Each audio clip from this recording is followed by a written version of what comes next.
সবজি বাজার সেরে বাড়ি ফেরার পথে এশিয়ান হাইওয়েতে দুর্ঘটনার কবলে এক যুবক রক্তাক্ত অবস্থায় বেশ কিছুক্ষণ পড়ে থাকলেও রাস্তার ওপরই।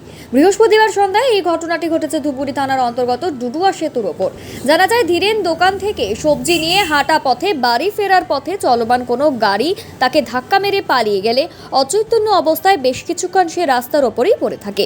পরবর্তীতে স্থানীয়রা খবর পেয়ে দুর্ঘটনাস্থলে ছুটে আসে এবং রক্তাক্ত ওই যুবককে উদ্ধার করে ধূপগুড়ি মহকুমা হাসপাতালে পাঠায়। দুর্ঘটনার জেরে প্রায় আধ ঘন্টা পথ অবরোধে সামিল থাকে এলাকার বাসিন্দারা। পরবর্তীতে ধূপগুড়ি থানার পুলিশ এসে অবরোধ তুলে দেয়। জানা গিয়েছে, আহত যুবকের নাম রহিদুল ইসলাম, বয়স 38। তিনি পার্শ্ববর্তী চামড়া গুদাম আদরপাড়ার বাসিন্দা। সূত্রের খবর, আশঙ্কাজনক অবস্থায় ধূপগুড়ি মহকুমা হাসপাতালে ওই যুবক চিকিৎসাধীন ছিল, তবে ইতিমধ্যেই তাকে শিলিগুড়িতে রেফার করা হয়েছে। দুর্ঘটনার কারণ অনুসন্ধানের পাশাপাশি ঘাতক গাড়িটির খোঁজ চালাচ্ছে ধূপগুড়ি থানার পুলিশ।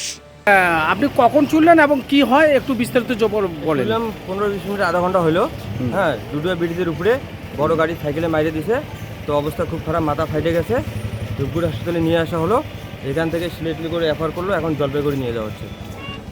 কতটা অসুবিধা হয়েছে? অসুবিধা ভালোই। আশঙ্কাজনক? হ্যাঁ।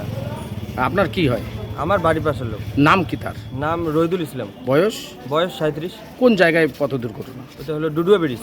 গাড়িটা ধরা পড়ছে? হ্যাঁ, গাড়িটা ধরা পড়ছে। ধরা ওখানে পড়ছে। আছে। হ্যাঁ। আপনার নাম? শাকির আলম।